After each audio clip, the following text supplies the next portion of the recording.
This is Matteo Troncia representing ISGAN. Before starting with the webinar, a few words about ISGAN. ISGAN is the short name for the International Smart Grid Action Network, a technology collaboration program of the International Energy Agency. ISGAN is also an initiative of the Clean Energy Ministerial that was formally established in 2011. ISGAN creates a strategic platform to support high-level government attention and action for the accelerated development and deployment of smarter and cleaner electricity grids around the world. ISGAN currently consists of 27 contracted parties. Their nominated representatives form the executive committee headed by the Presidium. The ISGAN activity is organized in working groups. The Working Group 3 regarding cost-benefit analysis and toolkit, Working Group 5 on Smart Grid International Research Facility Networks, the Working Group 6 that organizes this webinar on power transmission and distribution systems, Working Group 7 on Smart Grid transitions, and Working Group 9 on flexibility markets. All working groups are supported by the Communication Working Group, which this webinar organization belongs to. The ISGAN's vision is to accelerate progress on key aspects of smart grid policy, technology, and investment through the voluntary participation by governments in projects and programs. ISGAN activities focus on 5 principal areas: policy standards and regulation, finance and business models, technology system development, workforce skills and knowledge, users and consumers engagement. ISGAN facilitates the dynamic knowledge sharing, technical assistance, peer review, and project coordination among its contracting parties. The value proposition of ISGAN rests on conferences and workshops, policy and technology briefs, discussion and technical papers, casebooks, and webinars. Within ISGAN, virtual learning offers the ISGAN community means of rational and continuous technical skill update in the field of smart grids. The virtual learning is proposed as a set of e-learning and reading core modules dealing with the entire value chain of smart grid. Okay, but moving to today's webinar that is titled Hydrogen Sector Impact on the Power System Sector, Power System Development, Grid Planning and Operation. The development of the hydrogen sector, driven by electrified production via electrolyzer, is expected to significantly impact power system planning, development, and operation. Large-scale deployment of electrolyzer introduces new grid demands and requires careful infrastructure planning, while also enabling enhanced system flexibility through short-term and long-term balancing services. An integrated perspective highlights hydrogen's role in optimizing energy resources, supporting seasonal storage, and strengthening overall energy system resilience. The speakers of today are Juan Francisco Gutiérrez Guerra, Research Assistant of Comillas Pontifical University in Madrid, Spain, Gianluigi Migliavacca, Project Manager at Ricerca sul Sistema Energetico, RSI, Italy, and Attilio Nicetto, a TipsNet Chair. You are welcome to use the question and answer tool at any point to submit your questions. The speaker will answer at the end of the presentation. As usual, the webinar recordings will be available on the ISGAN YouTube channel. Okay, now the webinar is introduced. I kindly ask Juan to take the lead and to start with presentation. Good afternoon, everyone. Thank you for the introduction, Matteo, and welcome to this section of the webinar. I'll be covering 3 topics from our discussion paper: electrolyzer technologies, hydrogen infrastructure, and the hydrogen sector impact on system development. So let's get started. The first question we need to answer is, how do we actually produce clean hydrogen at scale? And the answer in the carbonized energy system is through electrolysis, splitting water into hydrogen and oxygen using electricity.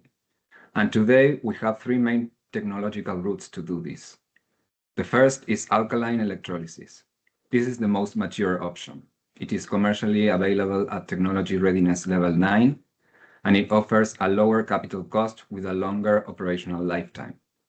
The trade-off is flexibility. Its dynamic characteristics remain relatively slow compared to other technologies.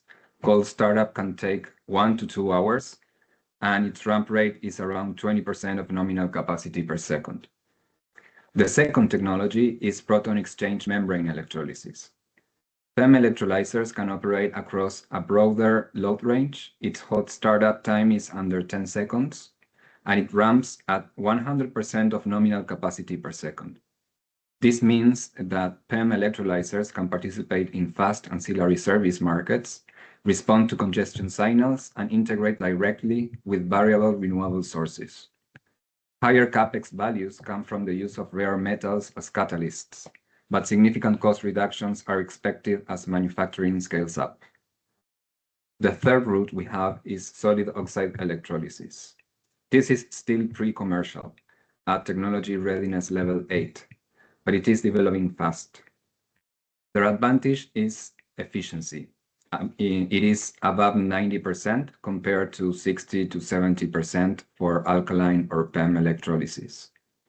It also has a unique reversibility feature. It can operate both as an electrolyzer and as a fuel cell. The limitation today is the high operating temperature, which is above 700 degrees Celsius and has a slow cold startup. Its flexibility potential as today remains uncertain. So looking at the global manufacturing landscape, we can see that capacity has grown dramatically from around 7 gigawatt in 2021 to almost 75 gigawatt for 2025, with alkaline electrolysers as the main technology. So the key message here is PEM electrolysers lead in flexibility today and is essential for short-term grid services. And solid oxide electrolysers offer the highest efficiency potential as it matures. The right choice will depend on a specific use case, and that leads us directly to the next topic, which is hydrogen infrastructure. Once hydrogen is produced, it needs to reach its end users, and here infrastructure is the central challenge. On the transport side, we have four main options. For short distances and small volumes, compressed gas trucks are the dominant solution. They are mature and deployable without new infrastructure, but they don't scale economically. For bulk, long-distance transport, pipelines are clearly the most cost-efficient solution. The European Union is planning what is called the European Hydrogen Backbone, approximately 40,000 kilometers of pipeline by 2040, with roughly 70% repurposed from existing natural gas infrastructure and the remaining newly built. This network will connect production hubs, storage sites, and industrial demand centers across more than 20 countries. For intercontinental trade, three carriers are gaining traction: liquid hydrogen, liquid organic hydrogen carriers, and ammonia. And finally, there is blending in existing gas networks. Transmission pipelines can currently handle up to 10% hydrogen without major modifications. Distribution networks can accommodate up to 50%. Blending is a bridge solution, useful in the near term, but with real limitations. It reduces hydrogen value, creates gas quality issues for sensitive end users, and still requires separation if pure hydrogen is eventually needed. On the storage side, the picture is equally varied. Compressed gas tanks are the most common today, practical for short-term, smaller-scale applications. Liquefied hydrogen offers higher density but requires complex cryogenic infrastructure and consumes around 30% of hydrogen's energy content just for liquefaction. The most relevant option for the future is underground storage, particularly salt caverns. A single large salt cavern can store around 150 gigawatt-hour of hydrogen, making it ideal for the kind of seasonal, large-scale storage that a renewable-dominated energy system will require. However, the geological conditions for salt caverns are not uniformly distributed, which means storage localization will be a critical planning challenge. So we can say that infrastructure choice depends on distance, volume, and end use. And reusing gas pipelines, where technically feasible, cuts costs and can dramatically accelerate deployment. So moving on, this brings me to the broader systematic picture. Here, system development refers to the hydrogen sector beyond the pure grid perspective, enlarging to the development of a wider energy system under an integrated perspective. The primary physical interface between the hydrogen and electricity system is the electrolyzer. When we deploy electrolysers at scale, they become a new and significant load on the electricity grid. This is not simply a matter of processing individual connection requests. Electrolysers need to be embedded in the planning process from the outset. So why does location of electrolysers matter so much? Because where you site an electrolyzer determines whether you need to transport electricity or hydrogen, two very different infrastructure alternatives with very different cost profiles and lead times. An electrolyzer placed near a renewable source may eliminate the need for a new power line, but it creates a need for hydrogen transport infrastructure. Placed near industrial demand centers, it reduces hydrogen logistics, but may require significant grid investment. Therefore, the optimal choice can only be found through coordinated multi-sectoral analysis. And this is a key message. Current planning procedures that treat electrolysers as industrial connection requests may no longer be adequate. The systemic importance of these assets requires a fundamentally different planning framework. ENSOE has taken a first step with the 10-year Network Development Plan, the 2024 version, publishing joint electricity gas scenarios with ENSOG, and beginning multi-vector cost-benefit analysis. But further regulatory alignment and institutional coordination are needed to make integrated system planning operational. The transition to a decarbonized gas system is likely to follow two distinct but complementary pathways. The first is hydrogen-based, a gradual expansion of dedicated hydrogen infrastructure alongside the existing gas network. About 70% of this network will be repurposed gas pipelines, with the remaining 30% newly constructed. The second pathway is methane-based, progressive replacement of fossil natural gas with biomethane and synthetic methane, potentially with hydrogen blending as a transitional measure. This pathway preserves existing infrastructure investments and is less disruptive in the near term, but it requires device adaptation and careful management of gas quality. These pathways are distinct yet complementary. They will progress at different speeds in different regions, and both will likely coexist for decades. Natural gas transmission system operators, or TSOs, are particularly well positioned to act as key enablers in this transition. They bring three critical assets: existing infrastructure that can be repurposed to connect new hydrogen supply and demand centers, technical expertise in pipeline operation, compression and storage, and market knowledge to coordinate supply and demand across regions.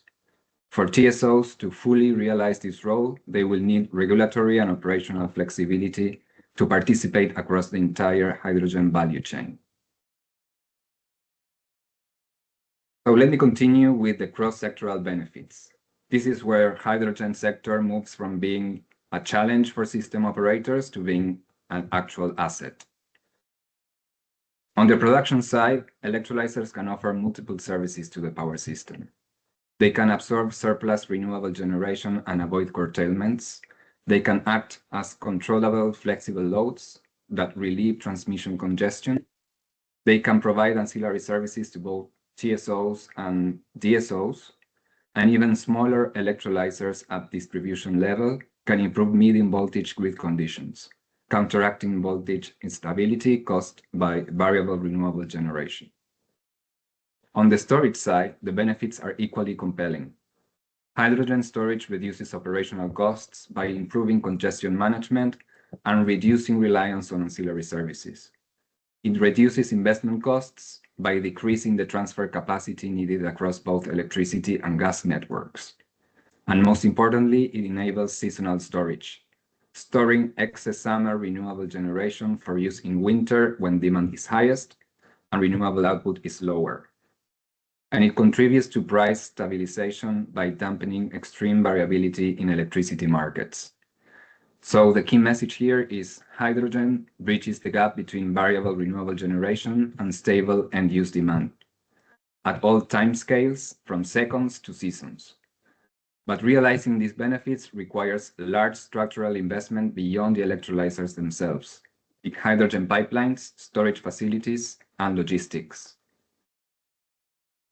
So let me put together some key messages I want you to leave with today. The first one is electrolysers are a new power system component, not just an industrial load. The second, integrated multi-vector planning is essential. Electricity-centric planning frameworks are no longer sufficient. Where an electrolyser is located directly affects grid congestion, the need for grid reinforcement, and the economics of hydrogen transport. So this decision must be part of system-level planning from the outset. The third message is hydrogen enables seasonal energy storage. Unlike batteries, hydrogen can store energy for weeks or even months, and in a future energy system dominated by variable solar and wind generation, this long-duration flexibility will be critical. The fourth message is two infrastructure pathways will develop in parallel. Dedicated hydrogen networks and decarbonized methane grids are not competing visions. They are complementary routes that will advance at different speeds in different regions. And the last message is storage localization requires careful, coordinated planning. Underground hydrogen storage is the most cost-effective large-scale option, but it is geologically constrained. Salt caverns are not evenly distributed, so siting decisions must explicitly align supply sources, demand centers, and interconnection infrastructure to make the system work as a whole. So thank you very much, and I'll now hand over to my colleagues, and I look forward to your questions. So I will complement and complete the remarks that my colleague Juan Francisco has done that regard planning and how much hydrogen can be useful to facilitate the integration of the system of the future.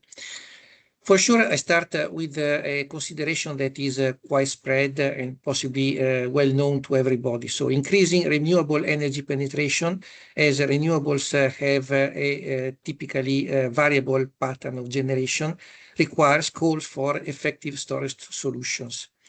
Of course, there are different solutions that are possible from that point of view. So batteries is the most obvious, but batteries in any case are heavy and possibly fit for a small amount, the so-called short-term storage. Pumped hydro is a more comprehensive technology. Of course, it requires that an important capital investment is carried out, and that they are fitted territory characteristics in order to have pumped hydro, so it's not for everywhere. Hydrogen storage seems to be very promising for the future, and that is also demonstrated by the fact that the European Commission is posing to hydrogen an important target for the future development of the electric system and its so to say, energy system and the electric system in terms of complementing those two systems together. A flexible management of the electrolysers, of course, green hydrogen, so the one made by means of electrolysers, can help effectively smoothing peak demand and absorb regeneration surplus. That is something that can be said without any problem. But of course, large-scale deployment of electrolysers means that there should be a coordinated infrastructure expansion between, of course, the hydrogen infrastructure and infrastructure in the electric infrastructure. We will see in the next slides why. And that the new assets are localized in a strategic way in order to be most effective for the system.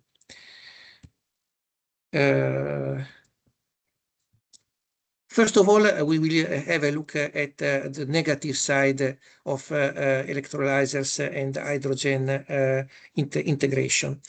So we know that grid planning, electricity network planning is critical because it's a lengthy procedure. It meets a lot of public opposition, and so it's very delayed and very lengthy.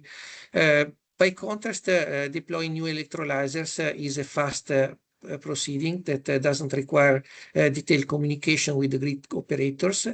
And from that point of view, there is a gap between how fast the system can be transformed by means of the introduction of electrolyzers and how much more in long time electricity infrastructure planning can take stock of the fact that those investments in electrolyzers have taken place. And so the result can be temporary congestion in certain areas of the grid. And on the other side, with the growth of hydrogen demand and of hydrogen production, transport needs a specific infrastructure.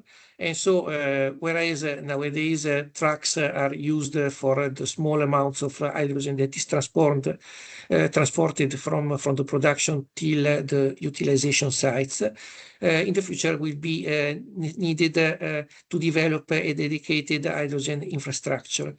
Of course, that means that there should be a sort of a coordination between the development of the different infrastructure, gas infrastructure, electricity infrastructure, and hydrogen infrastructure, in order to pursue what is a sort of minimum cost target for the system. So there are three kinds of configurations of for hydrogen production. The most simple one is on-site hydrogen production and use. So that is the present scheme in which typically hydrogen is produced where it is also consumed. There is nowadays steam reformers are the most used technology. In the future, there could be also, they should be replaced by electrolyzers.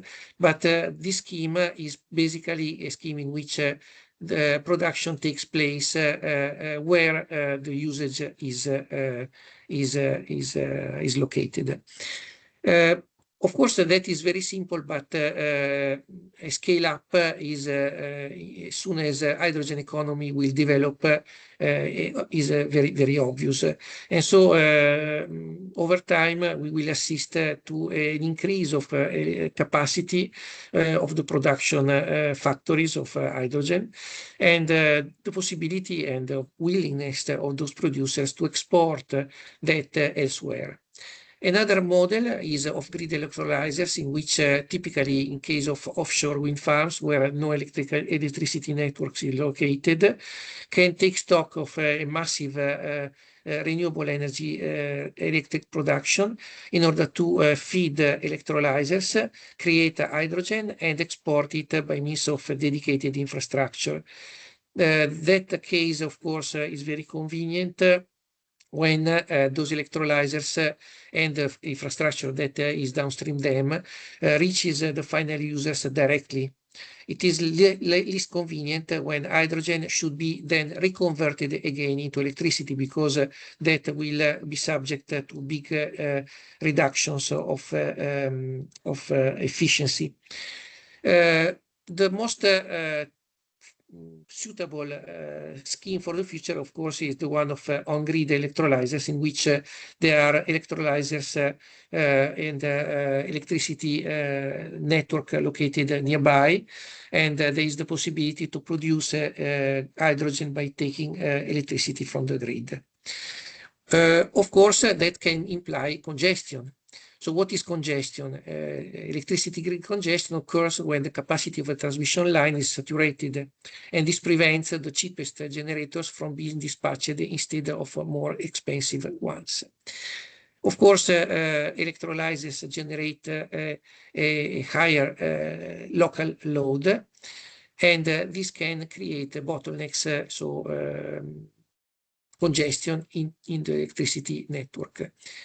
By contrast, hydrogen storage can be useful in order to provide services, and one of those services is typically to prevent congestion bottlenecks in case creating new lines is not economically advisable.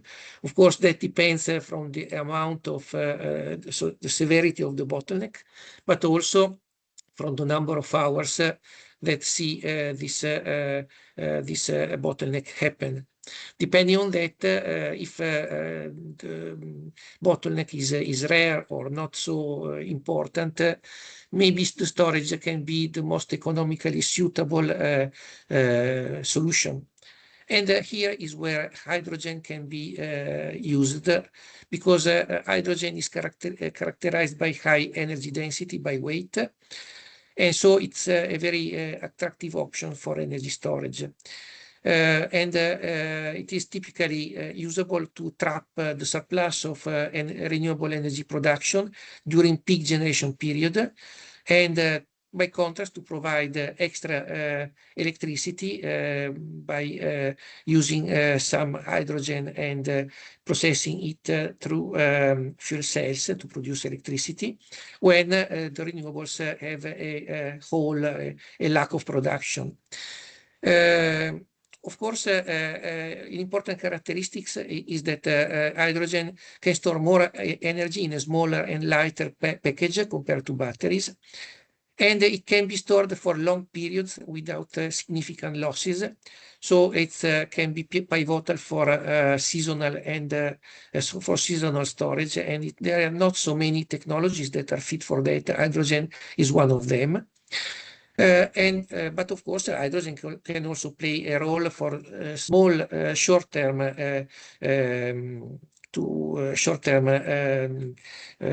storage when to trap excess of production of RES and release energy when in low energy production times.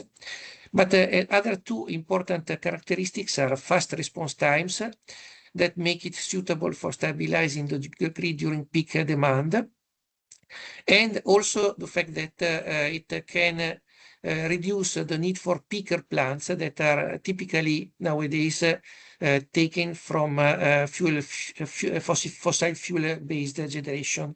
So from that point of view, that can be a role of hydrogen that facilitates and increases the decarbonization process. Of course, there are some contras, in particular the fact that the conversion of hydrogen into electricity can involve high losses, high energy losses, and low efficiency. So basically, if the rest excess of production are to be lost, hydrogen is the ideal solution. If those extra production can be used in a way that can produce in a more efficient way, satisfy the load, of course, the use of hydrogen can be questionable. Hydrogen is also highly flammable, and so there is a special care to be taken to prevent accidents. As Juan Francisco has already said, there are different choices to locate electrolysers.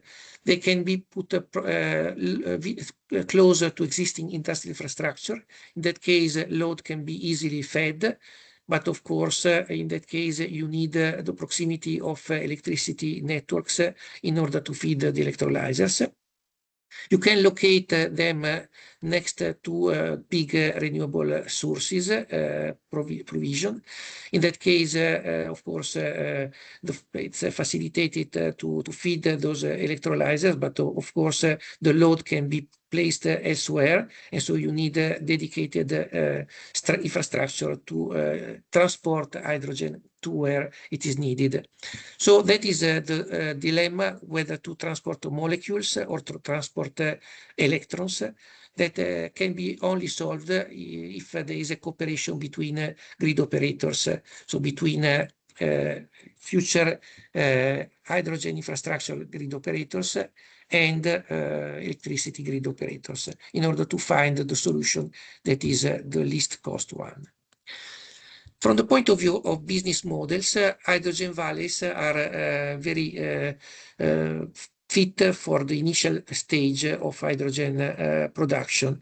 They can consist in small projects that are located next to industrial conglomerates, and they are an ecosystem that connects hydrogen production, transport, and use. In that case, infrastructure duplication is, of course, minimized, and you can avoid investments in transport infrastructure. And bankability is also facilitated because direct commercial agreements between the different parties, those who produce and those who consume hydrogen, are also facilitated. In the second time, of course, those hydrogen valleys could experience an excess of production, and so it could be interesting from the economical point of view to transform those hydrogen valleys into hydrogen production poles. And in that case, PPAs, power purchase agreements, or long-term agreements, economic agreements between producers and consumers can be the good way to start and to create security on prices. Also making banks that finance those ventures, so for instance, hydrogen valleys, sure that there will be a revenue for the next years, and so that there is something that is solid to be financed. Hydrogen valleys are taking momentum. According to recent reports, there are currently 81 hydrogen valleys worldwide. And 67% of them are likely to be located in Europe. Apropos of Europe, I bring the case of Italy, because we are in RSIC located in Italy, and we have also contributed to the creation of the strategy, national strategy for hydrogen, that was published in November 24. And that strategy is an example of a position that a country takes in order to facilitate the entering of the country into the economy of hydrogen. Of course, an attention is dedicated to stating a realistic scenario in terms of quantities and locations of hydrogen placement, hydrogen production location. And an important brick of that is already mentioned by Juan Francisco, one of the backbones, of the 5 backbones of the European plan, that is the South Stream, the South backbone, that should join hydrogen production located in North African countries, across the full Italian peninsula up to reach Austria and Germany. Of course, that infrastructure will partially reuse former gas, methane gas infrastructure, as well as build other infrastructure. And that is something that upon which Italy counts a lot in order to develop its local hydrogen economy. And of course, infrastructure is not the only leg to be developed, but the other leg is to develop regulation, both at European and national level, and a multi-level governance between the TSOs that facilitates the take-up of hydrogen. So I will summarize all the points that I've touched. So large-scale hydrogen deployment will become a structural driver for power grid planning. Electrolyzer can provide the flexibility and storage. Mismatches between fast electrolyzer development and slow grid updates can create a risk of congestion. But on the contrary, something that is essential is an integrated approach to electricity, gas, and hydrogen networks in order to pursue a minimum cost path for the system. Localization of new electrolyzers is a trade-off between different possibilities. And hydrogen valleys are a possibly early stage solution, viable and bankable solution that can facilitate the startup of hydrogen economy. Last but not least, policy regulation and planning must evolve together and enabling anticipatory investment, permitting and coordinated infrastructure expansion. Okay, thank you very much. I will take over. We didn't mention in the beginning, this is a summary dissemination event of a recently published ISGAN discussion paper, which in the last slide you will find the link to. We have seen the impact on the grids from a system point of view, system development, on the planning, and now we see as the last part the impact on operation. Some concepts here. The power system more and more needs flexibility in different time frame and from all possible sources. In particular for long term or long periods of shortage of valuable renewables, there are not so many sources, and hydrogen is a very good with high potential one. So that's another reason why, from the power system point of view, this is the perspective we took in this study.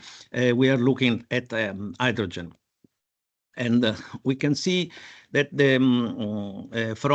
taken from ENSO-E, an analysis has been done on the present technologies possibilities to provide the services which are in this table in the first column, which are most needed by the system. And the answer is more or less positive, especially for the highest TRL electrolysers, PEM and alkaline.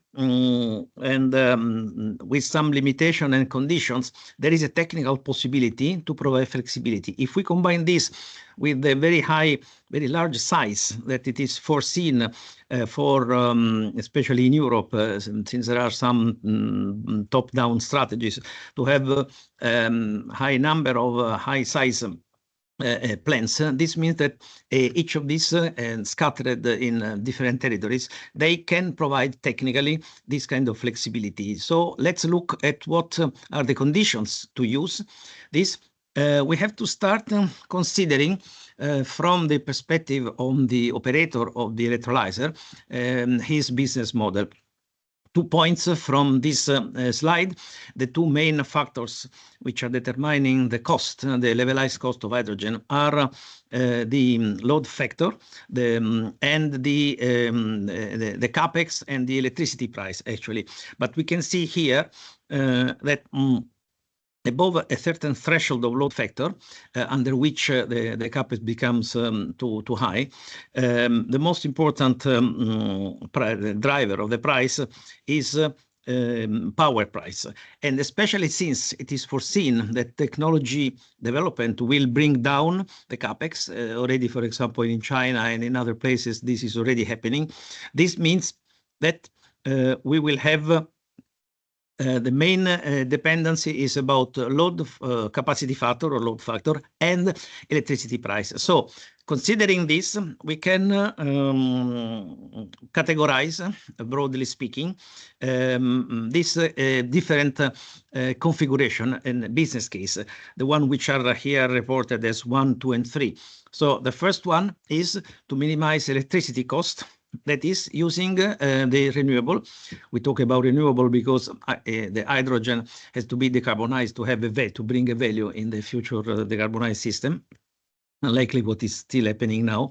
So to use RES when they are cheap, or even zero in some countries, they can also have negative prices. In that case, electrolyzers would be paid to use that electricity. In that case, the capacity factor is low because the cheap prices are happening only a few hours in the year. On the total opposite way of thinking business model is to maximize the capacity factor, the number 2 option here, which means going as much as base load possible. using other decarbonized sources like nuclear or fossil with carbon capture, or a mix of variable renewable, or a commercial mix of different power purchase agreement. So, and another case is with the using dedicated renewable, which are now off-grid, the case which was presented earlier. So combining this consideration with the grid perspective, we can see on the right side, this graphic shows that the grid operator has here a sort of, we could say, a double function. It is operating the grid and needs a lot of short-term flexibility, but is also operating the whole system, and have to look also at long-term flexibility, which means also making analysis for adequacy and overall system optimization. So we need in the system not only flexibility and resilience, but also adequacy and system optimization. So we have some already conclusion at this stage. That the one important point is that we need to decouple the profiles of renewable and the profile of hydrogen. And to do this, we have to have in between the logistic infrastructure, that is storage and transport, as we have seen in the first part of this presentation. And in particular, we can identify 4 types, which you see here on the bottom left, of operational mode, again seen from the grid perspective. One is demand-driven. For example, if you have no logistic, you have to produce hydrogen as is the profile of the final user. In this case, you can give no flexibility to the system. On the opposite, you can be market price driven, which is to exploit the lowest possible electricity costs. You can have it base load to maximize the capacity factor. And there is a 4th one, which is a bit theoretical, but would be very beneficial to the system, which is considering in the business case since the beginning, since the planning stage, to sell system services like ancillary services, or also long-term storage as a reserve. Which is not normally today in the business model of the operators. In particular, we can see this decoupling, which is actually double decoupling. We have a profile of power supply with buffer elements, which are storage and transport. We have a different profile of feeding electrolyzer, and this can also be decoupled from the hydrogen demand profile. So if we have a fully fledged system, as was presented in the first part of the presentation, then we can really optimize the resource allocation between sources and final users. Of course, it has a cost in terms of infrastructure, because these buffer elements have a high cost because are heavy infrastructures. So, but this gives the possibility of electrolyzer to be flexible to the system, which is our scope. So we've done an analysis of layers of hydrogen impact on power sector. If we go from the left to the right and consider the demand for hydrogen, which will be from several sectors. First of all, this graphic is referred to Europe, but can be made conceptually for any perimeter, or even for any area. Some of the hydrogen will be produced still in non-decarbonized way, because we will have a gradual transition. Some hydrogen will be imported from other areas, and some hydrogen will be produced with the off-grid plants. So only the balance of this, what is here called on-grid domestic electrolysis based, will have an impact on the grid. All the other types of production will have no impact for different reasons. So out of this, and consider different scenarios, we have the operational modes, the ones which we have defined just in the previous slide. And then if we have also a developed infrastructure, so we are not in the initial phase, as Gianluigi was mentioning, these hydrogen valleys, but we are in a more mature phase, then here we can have really deployed this potential flexibility source. So with this conceptual scheme, we tried also to make a sort of matrix, a taxonomy, we say the taxonomy, considering this kind of hydrogen. Only the on-grid electrolyzers can have an impact on the grid. We have the 4 operational modes, and we distinguish if there is a full logistic system or no logistic system at all. And in this case, we can see in the green cases is where flexibility can be provided, or in the pink area it cannot be provided. So in the end, we see that the real cases will be a combination of these sort of 4 extreme cases. Here only flexibility short-term, long-term, and relief in grid congestion have been considered, but this matrix can be applied also to the other services, ancillary services to the grid. So that is for the operational part. There is also in the study some consideration about market. Actually, there is no liquid market until now. This depends on regulation and depends also on infrastructure. Let's say in general supply chain, because demand and supply should grow together. Now it's a chicken and egg problem because demand is not there because there is no supply. We're talking about decarbonized hydrogen, but also vice versa. So this will be helped. There are a lot of program incentives in different nations worldwide. When this supply demand will start to be present with an evolution which should go in parallel between supply and demand, then we need also the infrastructure. We have seen either repurposing natural gas or building new ones, and then we will need the trading platform to have liquid markets, and then we need harmonized rules. For example, rules for labeling hydrogen as green or decarbonized, and rules for trading it. This part was important because in the different countries in the world, we observed that incentives are being considered either on the supply side, so incentivized to build an electrolyzer, or incentives on the demand side. For example, putting quotas, a certain amount, as we've done in the beginning for renewable electricity sources. That is a quota of demand has to be served by decarbonized hydrogen. Actually, and on the supply side, you can have incentive on the capex or on the opex. All this kind of incentive has some pro and some cons. There is no one solution which fits all the cases, but they should be considered through economic and regulation analysis. One example for this, in particularly for Europe, the guarantees of origin and in general the certification of when hydrogen produced in one place, transported and consumed in another place can be labeled as decarbonized, and so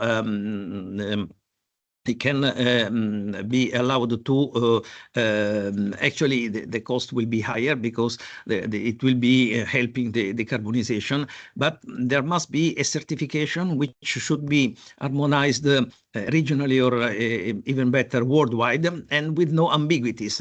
Now, for example, there are 2 characteristics: this geographical correlation, time correlation, and additionality principle, which are applied only to hydrogen and not to other forms of decarbonizing the economy, which from the operator of hydrogen are very strict, and it's one of the reasons why a lot of projects are still not realizing. So there is in the hydrogen economy and then impact to the grid, it will be very important also the regulation.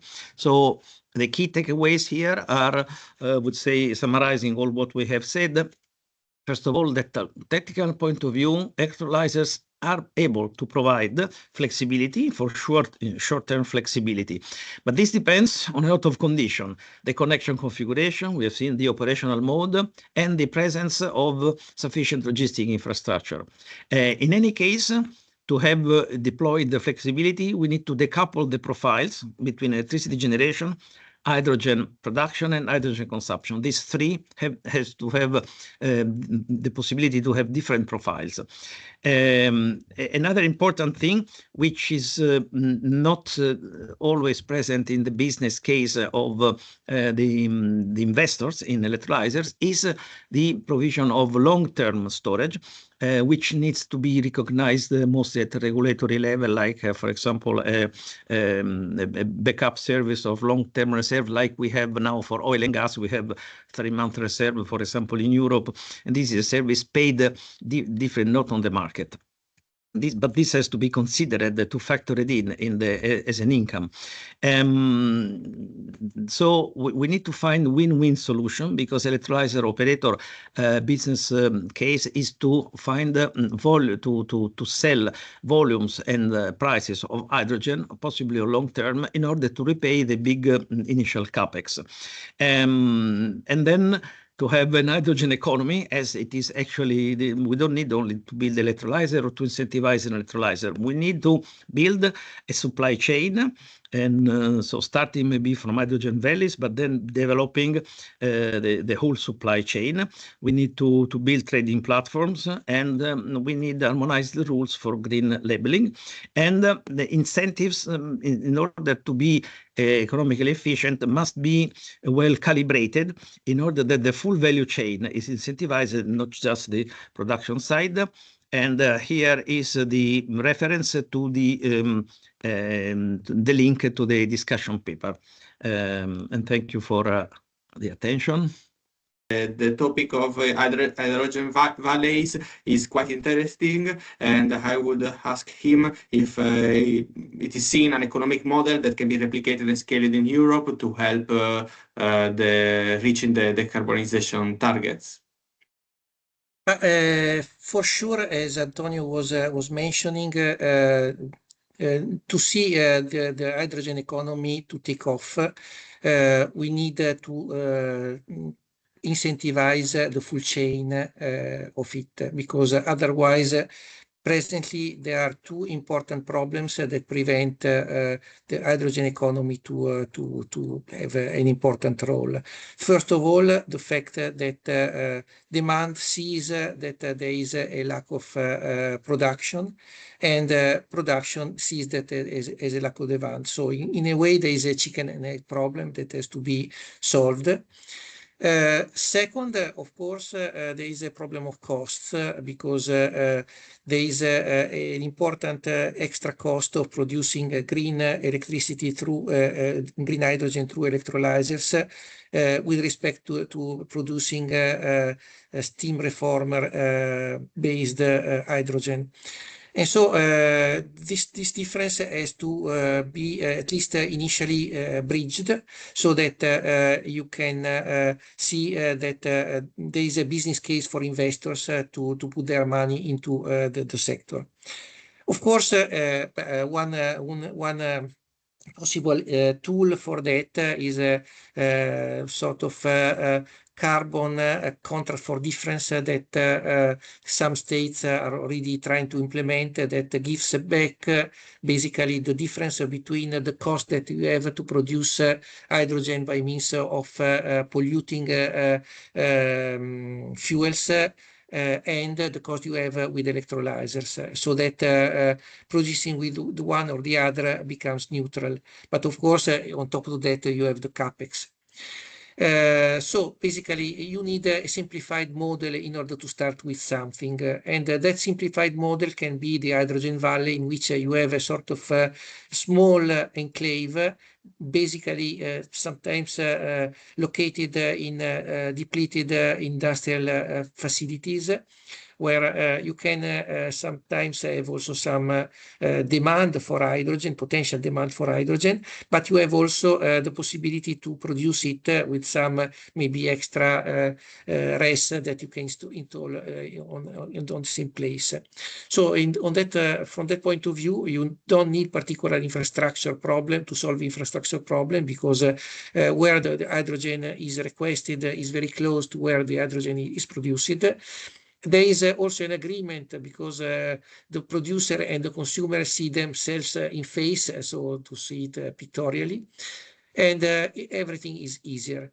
As I said, of course, in a second time, it can be reasonable that this model can expand, and whereas there will be an incentivization infrastructure, regulatory infrastructure that is put in place, the production of hydrogen can increase and then stimulates those which were thought initially as hydrogen valleys to expand to poles of production of hydrogen, and by building the infrastructure, bring hydrogen to the external world, maybe initially by means of just a blending, that is something that facilitates the reuse of the existing infrastructure, and then in a second time, of course, by building the right hydrogen infrastructure that is needed in order to.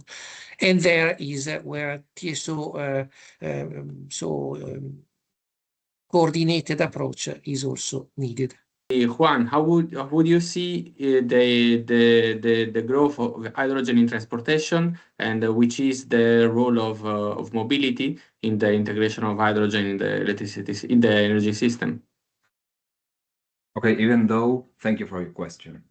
Even though I'm not a specialist in transport subjects, but I know that hydrogen will be used in the synthesis of many fuels for transportation in both maritime transportation and aviation, as well as heavy-duty vehicles. And for sure, hydrogen will play a pivotal role in the synthesis of new synthetic fuels.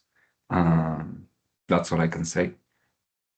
I can add that, of course, hydrogen is flammable, and so there is and needs high compression.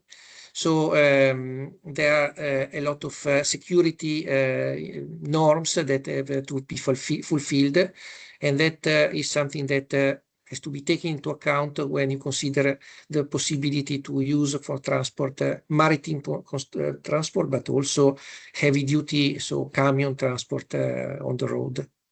Yes, I can also add that the possibility to fuel transport either with molecules, let's say hydrogen or its derivatives like synthetic fuels, or with electricity through batteries typically, or through fuel cell. These two possibilities some years ago started to be compared on a technical point of view, but then from a technology advancement commercial point of view, the electric transport, at least for surface transport, so road, railways, has gone so far that now even for heavy-duty vehicles, there is a lot of possibilities already being implemented for battery, especially for the decrease of cost and increase in performance of the batteries. So the battle is more or less won by the electric transport, just because it has gone more on in deployment. Instead, there are some cases like shipping aviation that were mentioned, where let's call them residual cases, where molecules don't have real alternatives. And this is also the case for other sectors of the economy, so that hydrogen will for sure be needed for some residual aspects, let's say the hard to abate sectors. And the problem, as mentioned by Gianluigi, is that the cost is still very high, because there hasn't been a cost decrease, a learning curve like we had for wind, solar, batteries, and other kind of technology. We hope to have it also for carbon capture, but for the production of hydrogen, we don't assist to that. So probably the transport will not be the main driver for developing hydrogen. It should be more on the decarbonization of hard to abate sectors. Now I have a question that is for Antonio, and is about the operational mode for of hydrogen devices. So how can the operational mode best fit the hydrogen operator and the need of the power system operator, also related to the characteristics of the actual products for system operation, like fast frequency support? Well, for fast frequency support, for sure, batteries are much faster. Then now we have also supercapacitors and we have also other ways, like in some cases demand response. So electrolyzer is still an industrial plant it has some inertia, the functioning inertia. So I don't think it will be the most convenient, because in the end, grid operators have to procure flexibility according to technical needs, but also if there are several possible sources all satisfying these technical needs, it has to be chosen the least cost one. So in particular for fast frequency, the batteries are very well positioned. But for many other services, the electrolyzers can, if they will be there and in the amount that it was sought, for example, by European Union initial strategy, then they can be an important part of the portfolio. No one of these will be the solution, but we need so much flexibility in all time frame, in all in many, and also in new uses. For example, new type of instabilities starting in the grids. We need all the resources. We need the portfolio, and we need to be able to compare these advantages. There is a question from the audience about the interoperability of gas network. The audience asks about if we can use gas network to supply hydrogen, and how feasible is in the future to have this conversion done. We have two main routes for hydrogen transport, which are complementary. So we have the hydrogen-based infrastructure route, and the other one is the natural gas pipelines route. So we have different options that will be conducted at the same time and throughout decades. So we have repurposing of old natural gas pipelines. This natural gas network will also include not only hydrogen in the blend, but also biomethane and synthetic methane. And on the other side, we also have new hydrogen network being built at the same time that the usual natural gas pipeline is being repurposed. Matteo, I see an important question also in the Q&A. Long-term storage is an important service, and there are not many competitors from hydrogen and molecule storage. But this, if you store this for a long time, who will pay for this? Because it's a financial loss, no? If you have your asset in form of hydrogen underground. But this is an important point. Normally now on the electrolyzer business plan is I produce hydrogen and I want to sell it with a certain profile, a certain location, a certain portfolio of clients, and possibly with long-term contracts to secure my income and to make it bankable. Of course, if one extra income source is to keeping it as a reserve, this cannot be paid by the final client. It has to be a system service to be paid in some sort of regulated way. It has to be a separate business income stream. Otherwise, what is written there by Craig is true. It's incompatible with the business plan. So that's why regulation is important. We cannot leave just give some incentive to build electrolyzer and then the market forces, the economy will be there. It has to be seen if there are system aspects. And by the way, this is broader. We are studying, for example, now in ENSOE, I'm conducting a study about long duration storage. And of course, this cannot be only on market because nobody's paying to keep your stored energy somewhere and has to be paid as a system service. But basically, I can add that if one wants to have some hydrogen preserved in order to provide services, of course, as every kind of bidding on the market, it will have some risks of having high revenue or lower revenue. But basically, normally, real-time revenues are higher than for instance, in the electricity market, in the head market. So if you provide services, they are really needed and they are normally well paid. Of course, everything is still to be invented, so a market for hydrogen is still to be created, and the market for services that hydrogen can be subject to maybe already exists because it's already the electricity services market, but the participation of hydrogen and the services that hydrogen can provide in it are still to be defined. Would you see commercially viable to have the value chain of hydrogen, such as production, storage, and use at household scale? Do you see viable energy communities based on hydrogen? I give my quick 5 cents. I see this as less feasible for the simple reason that you need to change not only the production, the distribution grid somehow, but also individual devices.